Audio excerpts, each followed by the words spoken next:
ہوتی ہے، اس درد کا علاج کسی کے پاس نہیں ہوتا ہے۔ دکھ تو اسے ہوتا ہے جس کا باپ مر جاتا ہے، تکلیف اسے ہوتی ہے جس کی ماں مر جاتی ہے۔ غم میں شریک ہونے والے آپ کو تو ہزاروں ملیں گے، مگر ذرا پوچھو ان کے دل سے جس کے لیے باپ کی مسکراہٹ کسی کھلتا ہوا گلاب سے کم نہیں تھی۔ پوچھو ذرا ان کے دل سے جو آتا تھا کہیں تو باپ کی زیارت کرنا اپنے لیے باعث فخر سمجھتا تھا۔ پوچھو ذرا ان کے دل سے جو باپ کے لیے ایک لفظ باپ بولنے کے لیے آج ترس جائے گا، آنکھیں ترس جائیں گی، زبان ترس جائے گی، کان میں باپ کی آواز سننے کے لیے کان ترس جائے گا، اس کے جسم کو چھونے کے لیے ہاتھ ترس جائیں گے۔ ارے پہلے تو لوگ یہ سمجھتے ہیں کہ صرف ماں ہی جنت ہے۔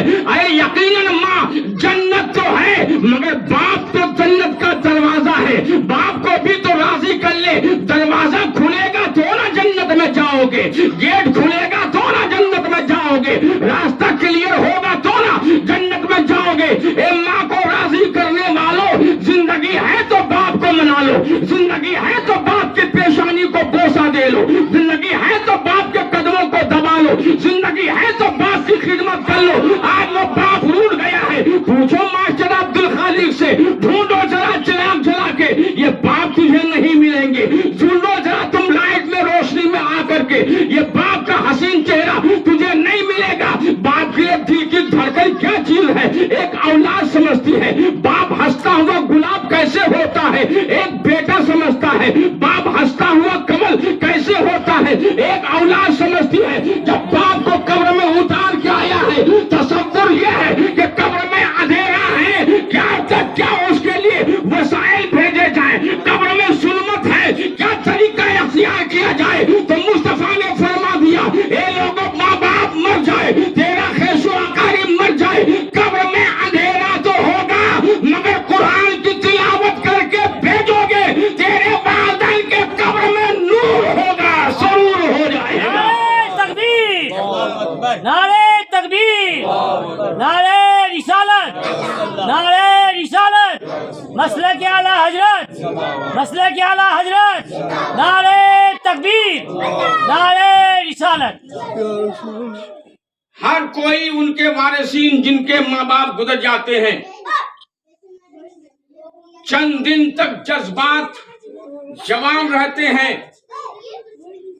تو خوب ایصال ثواب ہوتا ہے،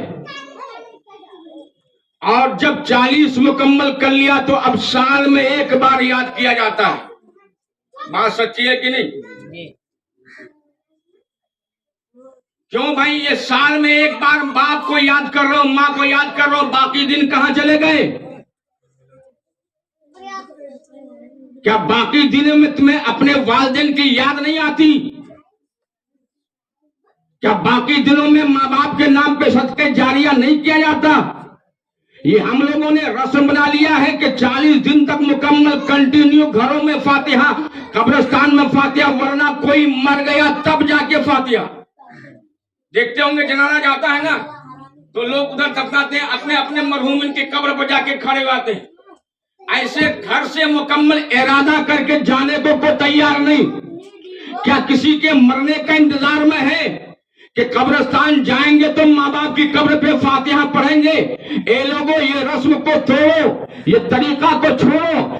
جب کوئی مر جائے اتفاق ہے، حسن اتفاق ہے کہ جانے کا موقع مل جا رہا ہے، مگر گرمی گھر سے یہ مکمل ارادہ کر کے تو نکلو۔ تم سالمانی جاتے ہو مارکیٹ کرنے کے لیے، تیرے پاس وقت ہوتا ہے، بازار میں گھومتے ہو وقت ہوتا ہے، چوک چوراہوں میں وقت کو ضائع کرتے ہو، تیرے پاس وقت ہوتا ہے، مگر کبھی اپنے گھر سے ارادہ کر کے کیوں نہیں نکلتے ہو کہ جا رہا ہوں قبرستان؟ اپنے بچوں کو بھی ساتھ میں لے لو، بیٹوں کو بھی ساتھ میں لے لو، گھر میں بھی ماحول بنا کے جا تاکہ تیری بیوی بھی دیکھے، اس کے دل میں بھی ارمان مچلے، تیری ماں بھی دیکھے، اس کے دل میں بھی ارمان مچلے، تیرے بہسان بھی دیکھے، ان کے دل میں بھی ارمان مچلے۔ جب تو جائے گا قبرستان تو گھر میں ایک اچھا ماحول رہے گا، ہر دنیا والے یہ سوچیں گے کہ آج میرا باپ میرے دادا کی قبر پہ فاتحہ پڑھنے گیا تھا، کل میں جوان ہوں گا تو میں بھی باپ کی قبر پہ جا کے فاتحہ کروں گا۔ تیرا